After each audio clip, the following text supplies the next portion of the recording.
Hello, Boomers. Hope you all are doing well this week. Today, I want to share with you another part of foods that are healing to us. And this week, I want to talk to you about anti-inflammatory foods. And these are foods that you can add to your diet that will just help to keep inflammation under control in your body and may even help reduce inflammation that you may already have. So this first one is one of my favorite all-time foods. I love the way it tastes. I love the way it smells. I love it in drinks. I love it in salads. I love it with meat, grilled, however you want to put it. And that is pineapple. Now, a lot of people have a hard time picking a ripe pineapple, and because they don't buy it ripe, then they don't really like it. It's too bitter or tart. Some people will say that it will cause their mouth to break out in sores because it's too acidy. But if you get a pineapple that is ripe and ready to be eaten, you should not have any of those issues. And the best way to tell if a pineapple is ripe, there's two ways. One, smell it. If you can smell a very distinct pineapple smell, then it's probably ripe. The other way to tell is to grab one of the leaves in the top and pull. One of them in the center, not one of them necessarily to the outside, but one in the center. And if it pulls out easily, that's usually an indication that the pineapple is ripe. Bromelain in pineapple is a natural anti-inflammatory and may even ease cough symptoms. This tropical fruit is also an immune system friend thanks to its vitamin C. 1 cup of pineapple chunks contains 131% of a person's daily recommended intake of vitamin C. Pineapples are also a source of vitamin B6, key for immune system function and brain development, and zinc, believed to lessen cold symptoms. So grab a pineapple and eat a little bit. Like I said, you can use it so many ways, either just fresh or grilled or broiled or fried, or it's just so good in drinks. One of my favorite drinks is just to take fresh cut pineapple cord, throw it in a blender, pour a little of the pineapple juice that drains out, and add rum. Yum. Great summer drink. So the next food I want to talk about, the next two are also fruits, and one of them is pears and one of them is cherries. Now, you don't think too much about pears being an anti-inflammatory. Cherries, on the other hand, I think we all kind of know that they have some great properties that are really good for keeping us healthy. Pears is one of those things you don't really hear people talk a lot about. I love pears. I love pears, especially in a salad or with cottage cheese or just alone. If you're concerned about inflammation, say you have arthritis or diabetes, eating high fiber foods like pears is a natural way to fight the problem. Fiber-rich diets contribute to a healthy microbiome and promote satiety, helpful when trying to lose weight. 1 medium pear contains 6 grams of fiber, and it's a great way to satisfy that kind of sweet craving. Now, cherries, when you get cherries, if you get them in season, which is May through August in most parts of the country, they're great to just eat on the go, with goat cheese, with cottage cheese, made into smoothies, cherry cobblers, pies, all that. You know, we all know those things. Cherries, especially tart ones, are a potent anti-inflammatory food. Scientists think that due to their gosh, I have trouble with these big words. anthocyanins, pigments found in the plants that have antioxidant and anti-inflammatory properties. Tart cherries are also touted by many sources to be a natural, they do something in your system that helps you to sleep. It increases your natural melatonin or something. Anyway, I've seen a lot of articles about drinking tart cherry juice to help you sleep at night. A handful of cherries, about a cup, has a quarter of the day's recommended vitamin C. I love to make a fruit salad and just put pineapple and mango and papaya and cherries and grapes and sometimes cantaloupe and just every kind of fruit that I can throw into it. Don't add a bit of sugar, just eat the fruit. 1 cup will just give you all kinds of nutrients, and it'll be high in fiber. So the next food I want to talk about is mackerel. Now, this is something that I don't have a lot of experience with. It is not a fish that I have eaten much in my life. The couple of times that I've been exposed to it, I don't really remember liking it very much. It was a pretty strong flavor, but there are people who love it. This is a Mediterranean staple. Roast a fillet of mackerel or a whole fish if you're adventurous with a generous helping of herbs, olive oil, and lemon. The high fat in mackerel helps fight disease characterized by high inflammation, like heart disease and Alzheimer's. Mackerel is also a source of vitamin B12 and D, the latter of which can be hard to find naturally in foods. Vitamin D is important for maintaining strong bones and immune system function, as well as helping the body to absorb calcium. Grapes. Now, grapes, again, one of my favorites. Having several kids who were on soccer teams, grapes were one of those things that we took to the soccer field, and I would get them really cold, and we would have them there for when the boys came off the field. On a hot day, they were great because they were cool and juicy, but they weren't heavy. I know a lot of moms that freeze them and then take them out and let them thaw just a little bit, and they're a great frozen summer treat. And they're so simple. You just simply have to wash them and eat them.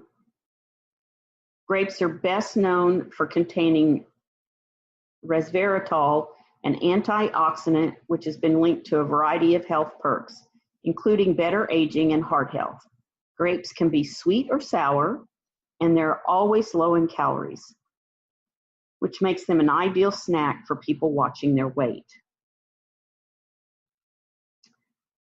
The next thing I want to talk to you about is black tea. And tea is one of my addictions, I guess. Addiction is what I'd have to say. Since I have a whole cabinet in my kitchen, which is dedicated solely to different kinds of tea, yeah, I'd say I'm probably a tea addict. I have cut down how much I'm drinking because my body has gotten so clean and so used to drinking water that when I drink tea late in the day, it has a tendency to keep me awake. And so I have kind of slowed down, but my favorite tea is oolong tea, which is a type of black tea. Black tea is known to give us a gentle jolt from the caffeine. It has less than half the caffeine of a cup of coffee, though. Black tea tastes great on its own, as well with a bit of milk and honey, and you can add lemon and pomegranate juice for a refreshing beverage. Today, on one of the shows, one of the local shows in my area, they were doing black tea with a little bit of basil and some raspberries. And so they steeped the tea bags and the basil in hot water, which released the flavor out of the basil and out of the tea bags. Then they put ice in it and added the raspberries. It looked really good. And of course it was unsweetened, but you could sweeten it with something honey or stevia and have it not be something that is going to spike your blood sugar. Green tea usually gets all the attention, but black tea, which comes from the same plant, also has benefits. Drinking black tea may help keep arteries open, and it contains antioxidants that are known to protect cells from damage. One study linked black tea to a substantially lower risk of ovarian cancer. Now that's a big plus.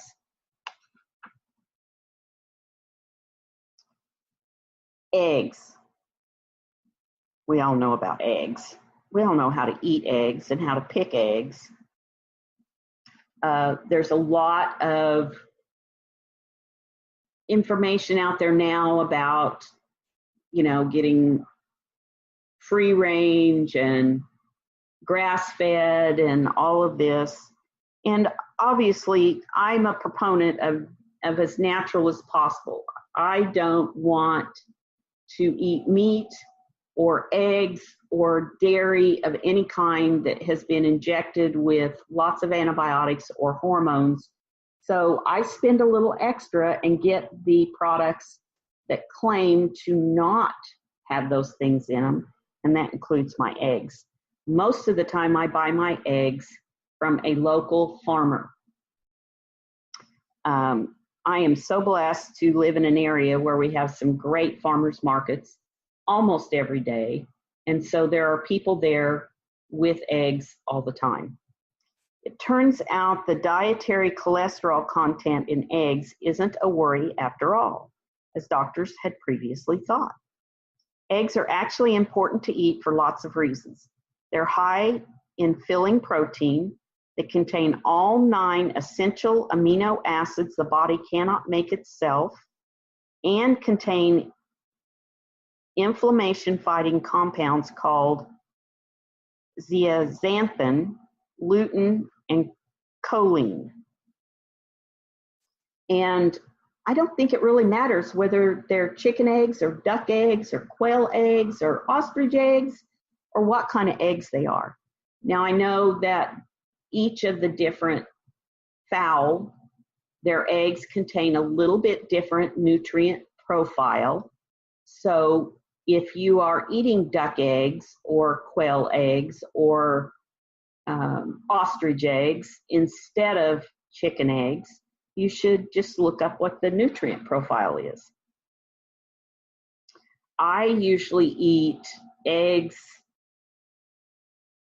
I don't know, maybe 3 times a week, maybe more. So they're an easy thing. If you're dieting, trying to lose weight, you can hard boil eggs. They're an easy take with you food. You can add them to salads, eat them fried, a lot of good ways. Buckwheat. Now this is something, again, I'm not real familiar with. I mean, I've heard of it. My grandmother, I know, used it. My grandfather grew it some, not every year, but I do know that there were times when my grandmother would have buckwheat. I remember seeing buckwheat cereal when I was a kid, but it's not something that I have a lot of experience with. But buckwheat is used to make soba noodles, which you can get in a grocery store and use in soups. You can also buy the grain on its own and eat it in place of rice. Eating grains may reduce blood levels of markers for inflammation called C-reactive protein. Buckwheat is also gluten-free, making it a safe option for people with celiac disease. Double check labels, though, to make sure that it is safe if you have celiacs. A cup of buckwheat has 17 grams of fiber. Now, the other thing that you should be sure to check just because so many of our grains are being altered, and that is just to check to make sure that the buckwheat is non-GMO. And if you can get it where you know it has been sprayed and sprayed and sprayed, that's even better. Glyphosates, Roundup, that kind of thing on our grains is just a really, really big problem. Mushrooms. Oh, I love mushrooms. I love to eat them in my salads. I love to just saute them and use them with meats, and love them in soups. I just love mushrooms. You can even substitute mushrooms for meat in tacos. Portobello mushroom sandwiches are one of my favorites, which are a meatless sandwich. You can add grilled onions, corn, and salsa and make a great taco. Mushrooms have been used in medicine for hundreds and hundreds of years. Their meaty texture makes them a good stand-in for meat. The only downside is they have substantially less protein. Molecules in mushrooms can also pack anti-inflammatory compounds, including an antioxidant called ergothioneine. Boy, I am really butchering these big words today.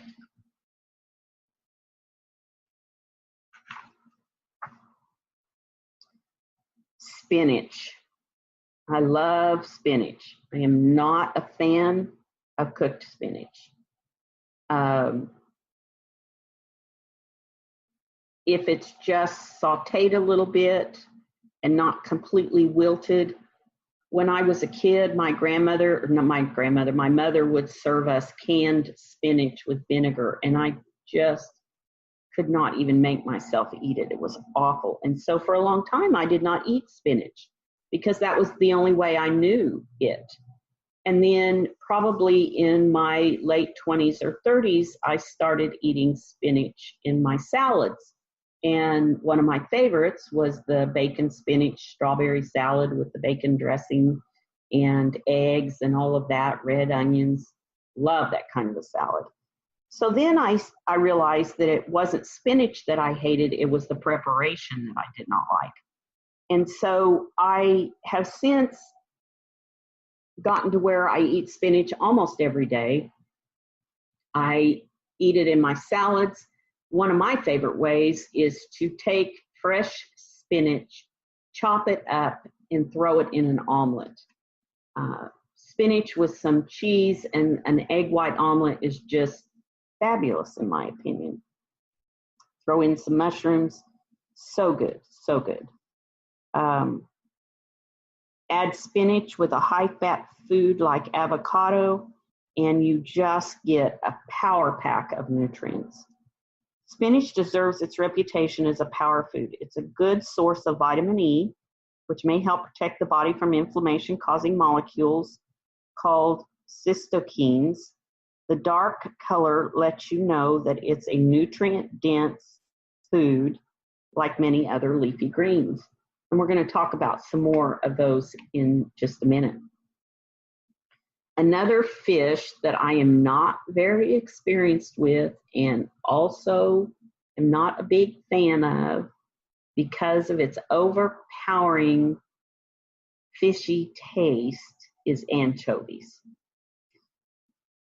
You can get them on pizzas and stuff, and I have tried them on pizzas, and it's just not something that I really like, but if you like them, they're really good for you. You can mince anchovies and add them to broccoli stir fry with garlic, red pepper, olive oil, and lemon. You can put it on pizzas. I've known people who put them on their sandwiches. You can buy them canned. I don't think in my area you can really get them fresh, but I know there's parts of the country that you can. The high fat content in anchovies makes these fish a heart-healthy food. They also tend to be very low in mercury, which is a big issue with a lot of the fish. Anchovies are a good source of iron as well as B vitamins, calcium, and omega-3 fatty acids. Now, we all need the omegas, but we got to be careful that we don't overload on one omega and omit the others. So when you're looking at where you're getting your omegas, be sure that you look at all of the different types of omega fatty acids, and that you are getting more than just omega 3 or omega 6, which are the two most common.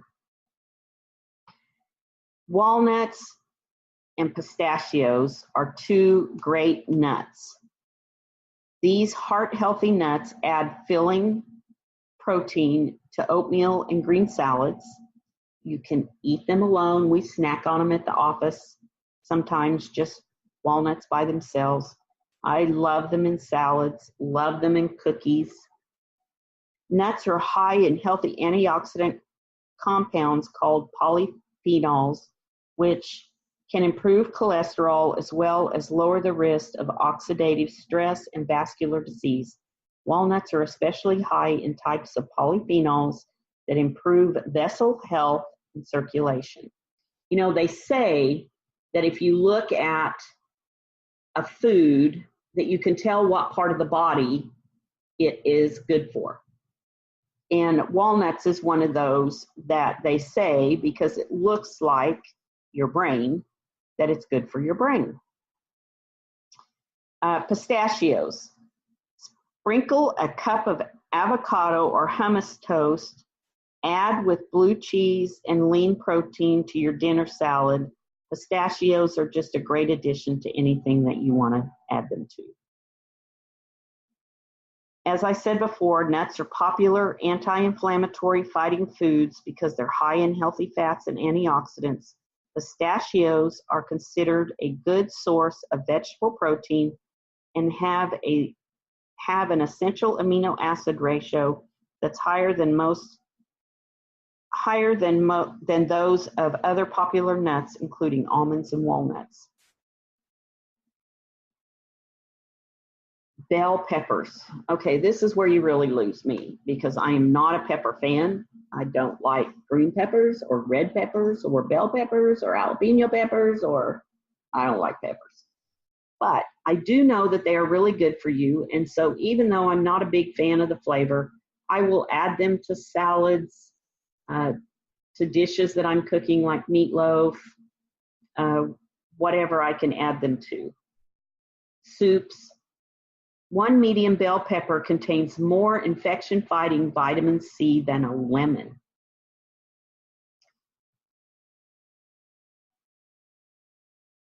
You can add peppers to like a vinegar, cucumber, onion salad, or like I said, to soups, meats, stews. Bell peppers, especially the bright red ones, are high in antioxidant and low in starch. Similar to spicy peppers, sweet bell peppers contain the chemical compound capsaicin, which is known to help reduce inflammation and potentially even pain. You know, capsaicin is one of those things that is used in some medications. It's a compound that they isolated some time ago. The next leafy green I want to talk to you about is Swiss chard.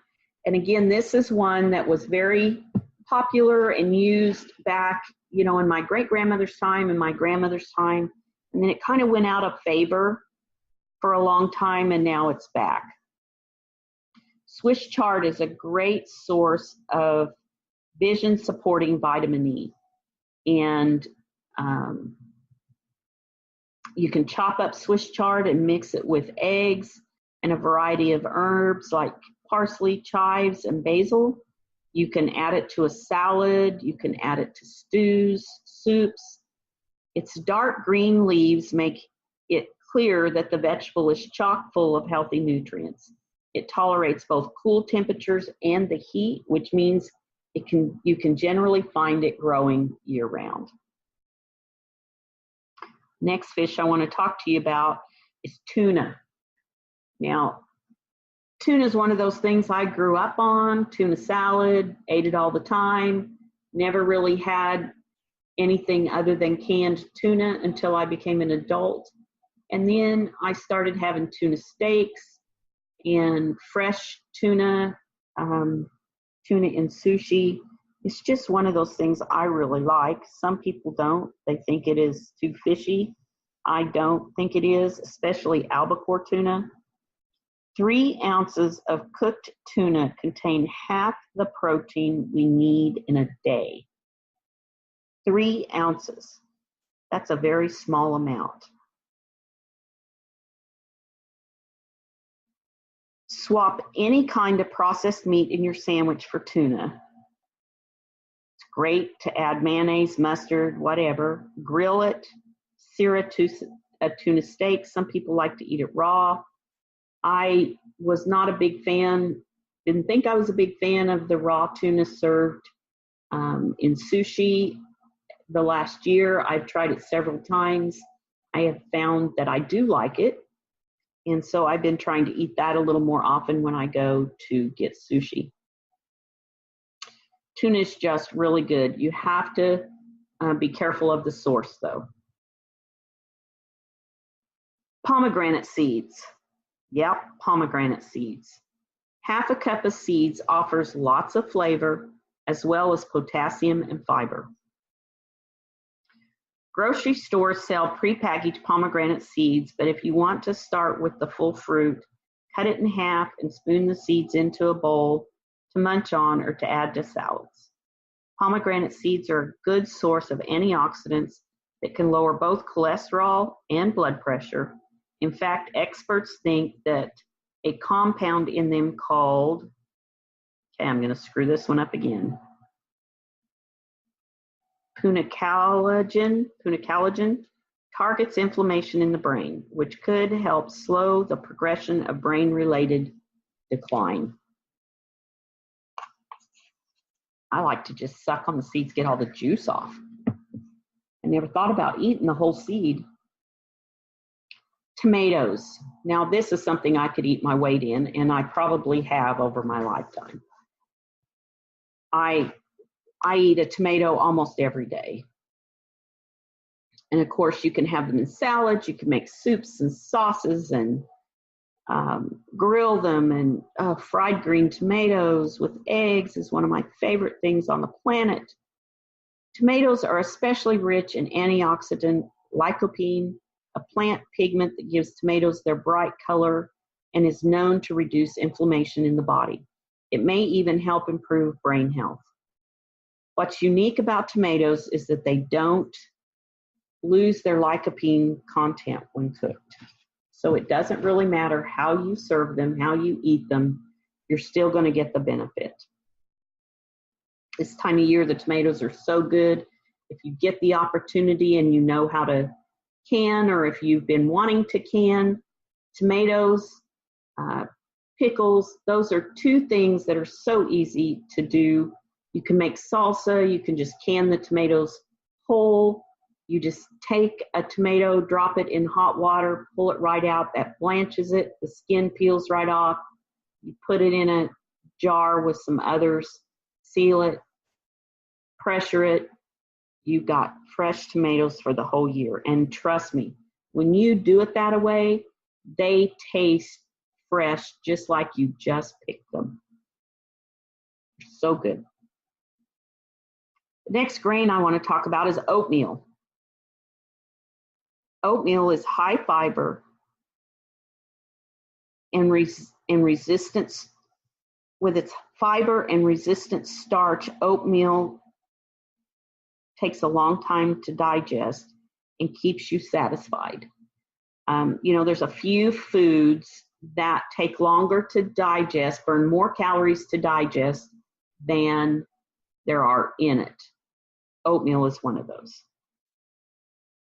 It's great for breakfast. It's great to add to yogurt, or I've even used it sometimes as a thickening agent when I didn't have anything else.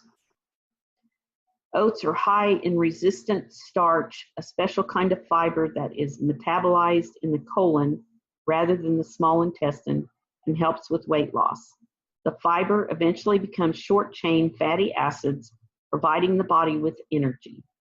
These acids also act as gut-healthy prebiotics that may lower your risk of inflammatory diseases like diabetes. Now, you don't want to eat it and pour a ton of sugar on it. That's not going to help your diabetes. But if you have it with some bananas or some fresh fruit, a little bit of cream, it's a very healthy option. Sardines, again, not one of my favorites. It says you can put grilled sardines in a salad with arugula and onions. A can of sardines contains more than a day's worth of vitamin B12, another very important vitamin B. You've probably heard that adults should have about 2 servings of fish per week. Cold water fish like sardines are good to include in that mix because you get heart-smart omega-3 fatty acids and they're lower in mercury content. You all know some good ways to use some of these fish: sardines, mackerel, what was the other one? Anchovies. Please let me know what they are. I would love to add them. I just haven't found a way that I can eat them. So that is our anti-inflammatory foods for today. There's one that I will add to this that is not in the research that I did, just because I know that it helps control your cholesterol, which means, you know, it's kind of an anti-inflammatory for your vessels and other parts of your body, and that's lemongrass. And I know a lot of people don't think about using lemongrass, but it's great to just chop up in a salad or to use in different Thai dishes. It's great to add to a soup. Just adds a light, fresh, lemony kind of flavor. So I like to add it, especially one of my favorite soups is Tom Kha soup, and it's one of the main ingredients, and it just adds such a wonderful flavor. So try some lemongrass.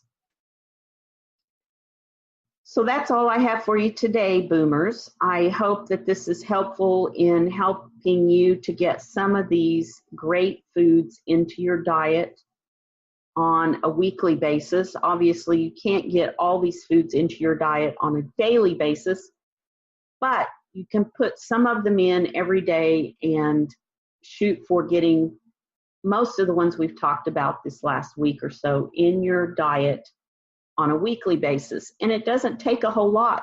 Sometimes it only takes a teaspoon, sometimes a half a cup, sometimes a cup. Spread out over a week, that's not a lot. So I hope you all have a very vibrant week. Get out there and move.